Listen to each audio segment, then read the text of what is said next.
Now on the new year. Madam President, I'd like to begin the second session of the 118th Congress by wishing you and all of my colleagues a happy new year. I hope everyone was able to spend time with family, with friends, meet constituents. This past Christmas-New Year's recess, however, was a busy, consequential, and most of all, a productive time for the U.S. Senate. Senators and staff worked straight through Christmas and straight through the new year on avoiding a government shutdown, on protecting America's security, even protecting the future of Western democracy. And we've made some real progress. First, I have excellent news on government funding.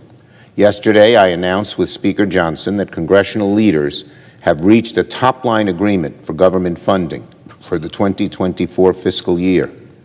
When we began our negotiations, our goal was to preserve a non-defense funding level of $772 billion, the same level agreed to in our debt ceiling deal last June. And that $772 billion was precisely the number we reached. Not a nickel was cut. Again, our goal was 772, and that's precisely the number we reached in this bipartisan agreement. The agreement now clears the way for Congress to act in the coming weeks to avoid a government shutdown, while also preserving key domestic programs that benefit millions of Americans. The framework agreement will enable the appropriators to address many of the major challenges America faces at home and abroad. It also allows us to keep the investments for hardworking American families that congressional Democrats and President Biden secured through our legislative agenda. And, Madam President, both parties reached this agreement without resorting to the painful and draconian cuts that the hard right, particularly those in the Freedom Caucus, clamored for. The hard right wanted to put a chopping block on programs that help millions of Americans. So I'm happy to say that Democrats protected vital priorities like housing programs, veterans benefits, health care, nutrition programs, small business support, the National Health Center, the NHS, and funding for federal law enforcement. And I'm particularly pleased that we will protect the historic climate investment Democrats passed in the Inflation Reduction Act. The hard right wanted to use the appropriations process to undo our climate investments. Democrats said no, and we held the line. The hard right also wanted to make cuts to the IRS so that the ultra-rich tax cheats could weasel their way out of paying their fair share.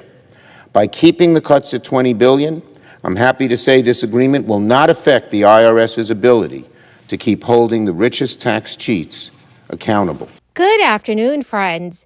So this is official. Social Security benefits have already been increased for this new year. But a large growing number of Americans believe that Social Security's latest increase is not adequate.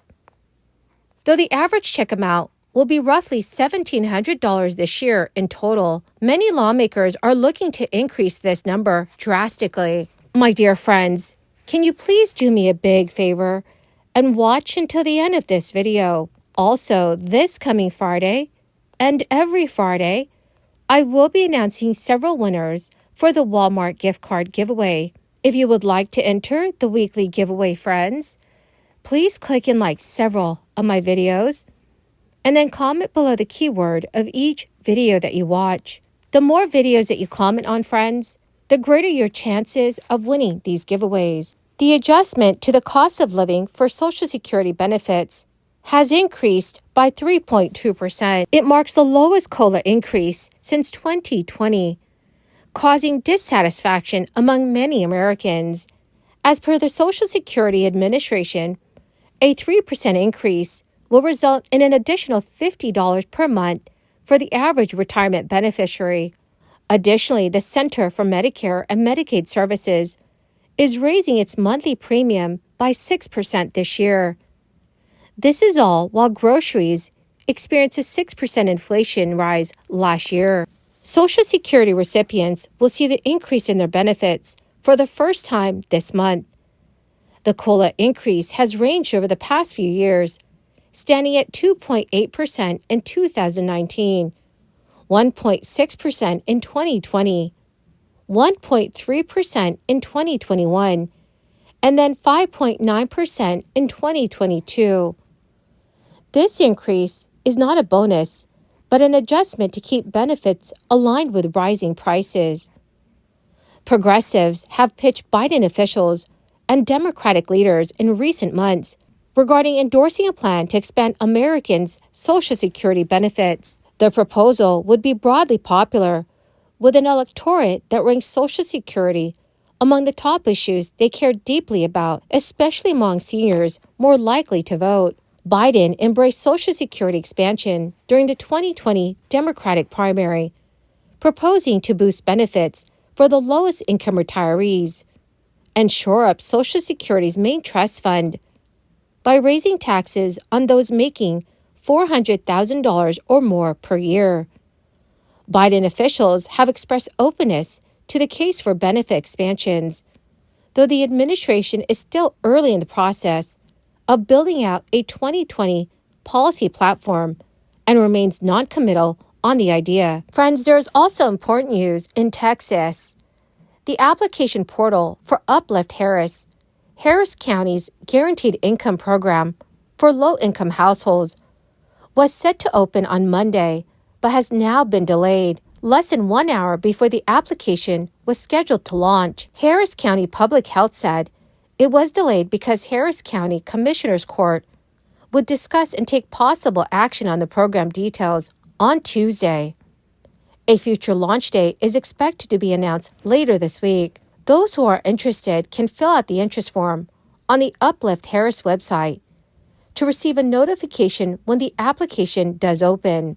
The program will provide recipients with $500 a month for 18 months to use for essential needs such as rent, groceries, transportation, housing, utilities, healthcare, and other necessities. Proponents of direct giving say the added financial stability allows recipients to transform their lives towards things such as better jobs and better health. Uplift Harris will provide $500 a month to 1,900 low-income households for a minimum of 18 months, using $20 million in federal relief funds from the American Rescue Plan Act. Maddox says applicants will be chosen randomly and must have a household income below 200% of the federal poverty level. That's approximately $60,000 for a family of 4.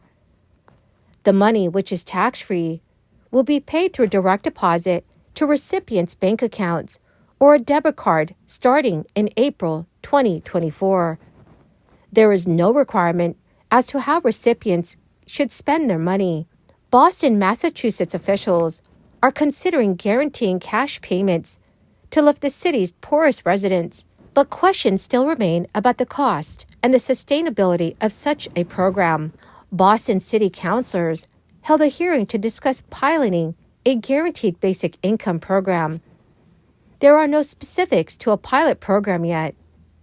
Supporting councilors would like to see the income program cover families living below the poverty line, but administration officials warned that they could not predict how many people it would cover, how much it would cost, and where those funds would come from, or how long the city could sustain those payments. Dear friends, do you think that guaranteed income programs are a good idea? Please let me know what your thoughts are in the comments section below. That is the end of my daily stimulus update video for today. My dear friends, thank you very much for being part of this community. I will be announcing several winners this coming Friday for the Walmart gift card giveaway.